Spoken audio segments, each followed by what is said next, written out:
नमस्कार, मैं हूं अशोक शेरा और आप जुड़ चुके हैं मेरे फेसबुक और यूट्यूब चैनल से।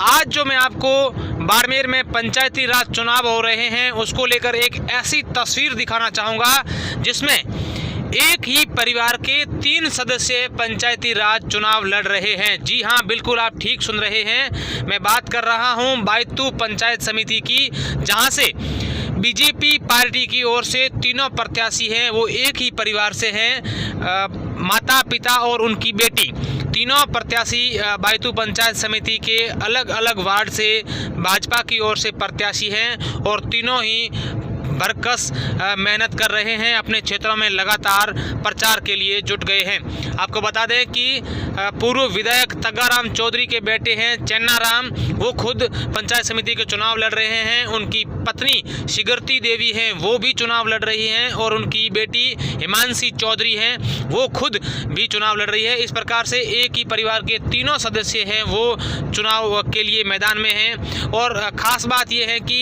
ये तीनों ही अपने घर का काम करने के बाद सुबह प्रचार के लिए निकल जाते हैं और देर शाम घर पहुंचते हैं। जो चेन्नाराम हैं उनकी पत्नी का कहना है कि मैं पिछले काफ़ी समय से राजनीति में सक्रिय हूं और 2 बार पंचायत समिति सदस्य भी रह चुकी हूं और अभी भी चुनाव प्रचार करना मेरे लिए कोई बड़ी बात नहीं है। मुझे पूरा इसको लेकर अनुभव है और लोग मेरे साथ हैं। वहीं इनकी बेटी जो है इंजीनियर हिमांशी चौधरी, उनका कहना है कि महिलाओं और युवतियों को, बालिकाओं को आगे लाने के लिए मैं ये इस समय प्रचार कर रही हूँ, चुनाव लड़ रही हूँ और एक मैसेज देना चाहती हूँ कि इस क्षेत्र में, राजनीति में महिलाएं और बच्चियां भी आगे आ सकती हैं। इसी प्रकार चेन्नाराम भी लगातार अपने क्षेत्र में राजनीति कर रहे हैं और अब वो खुद प्रचार कर रहे हैं।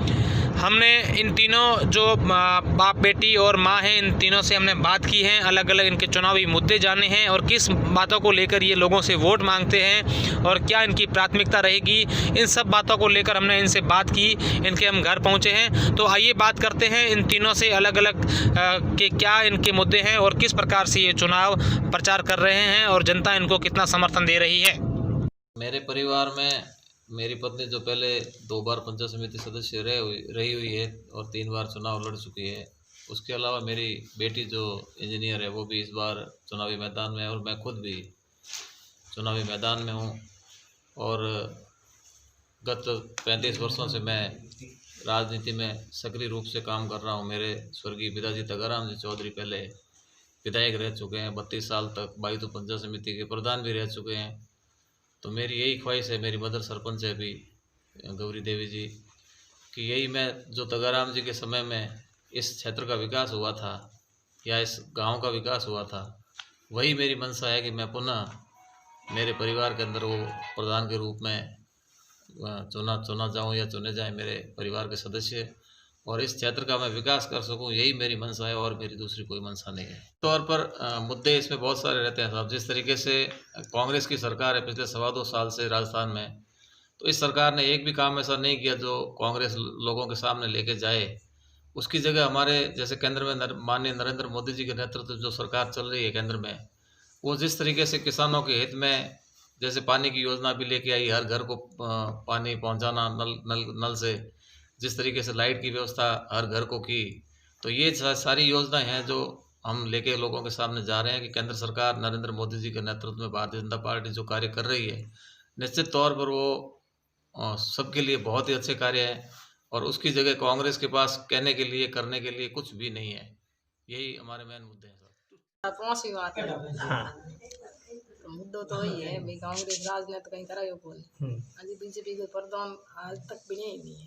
हमके वो हवा है लोग के अगली बार बीजेपी के प्रधान बने यही कौन के बिजली का बिल बढ़ गया, पानी की समस्या है, रोड दूसरी सारी सुविधा तो अकेले चुनाव लड़े आए था साल हो या ऐसे MP MLA के तो डोर टू डोर घर घर संपर्क। तो एक ही परिवार से 3 जना चुनाव लड़ रहे हो, प्रचार में घर गाँव में परेशानी को नहीं कहीं परेशानी। अच्छा, एक बार जो पंचायती जैसे तो जन्म में राजनीति में ही हुई घर में जो बुझकल्ला जी के वोटों में हर घर में, पूरे गांव में हर घर में घूमी, तो उसका फायदा भी मिलता है। फायदा मिलता है, हम गए पूरी ठीक। एक बार एक वोट रही, वैसे बीजेपी का वोट तो 8,000 ज़्यादा है लेकिन एक मंडल कम पड़ने में कम। ठीक है, थैंक यू। मैंने खुद ने इंजीनियरिंग कर रखी है और इससे पहले भी मैंने चुनाव में प्रचार किया है, जैसे एमएलए के वोट हो, एमपी के वोट हो, सरपंच के, दादी जी मेरे खुद सरपंच है, वो इलेक्शन हो, मैंने सारे वोटों में प्रचार किया है। मेन प्रॉब्लम तो उनकी पानी की हुई, बिजली की हुई, ये मेन समस्या है। पानी तो हर जगह, मतलब कहीं पे भी जाएं ये समस्या मेन है कि भाई हमारे पानी नहीं आ रहा है, हमारे टाके की सुविधा नहीं है, हमारे ये नहीं है, तो मेन प्रॉब्लम पानी की ही है हर जगह। इसीलिए मैं जब डोर टू डोर संपर्क कर भी रही हूँ तो मेन दिक्कत उनके वही आ रही है कि हमारे पानी नहीं आ रहा, हम इतने टाइम से बोल रहे हैं हमारे पानी की, वो कोई मतलब आगे ऐसे कर नहीं रहे हैं कुछ। वही प्रॉब्लम है मेन, पानी की। अच्छा। जी बिल्कुल, मोदी जी ने, अब सबको ही पता है कि मोदी जी ने कितनी सुविधा की है ये, और कांग्रेस का जैसे पापा ने बोला कि कुछ भी नहीं, उन्होंने पहले मतलब उनके पास अभी बताने के लिए कुछ भी नहीं है कि भाई हमने कुछ किया है तो हमें वापस आप वोट दो। ये मतलब हम तो, मोदी जी ने इतनी सुविधाएं की है कि हम बता सकते हैं कि हाँ ये सुविधाएं की है, फिर भी आप उन्हें वोट दीजिए ताकि आगे भी और सुविधाएं। वही है कि केंद्र में है तो फिर अगर हम और हमें प्रधान बीजेपी का चुनेंगे तो हम आगे जाके उन्हें आसानी से अपनी प्रॉब्लम बता सकेंगे। अच्छा, बहुत ज़रूरी है। महिलाएं, अब जैसे हम ग्रामीण क्षेत्र से हैं तो यहाँ पे महिलाएं इतनी एजुकेटेड नहीं है और उन्हें एजुकेट करना बहुत ज़रूरी है, उन्हें आगे लाना बहुत ज़रूरी है। और जब वही है कि एक महिला को, अब जैसे अब मैं खुद खड़ी हुई हूँ तो मैं चाहती हूँ कि वो लोग मुझे ऐसे करें ताकि मैं उन्हें आगे और ऐसे हौसला दे सकूँ कि भाई आप भी आ सकते हो आगे।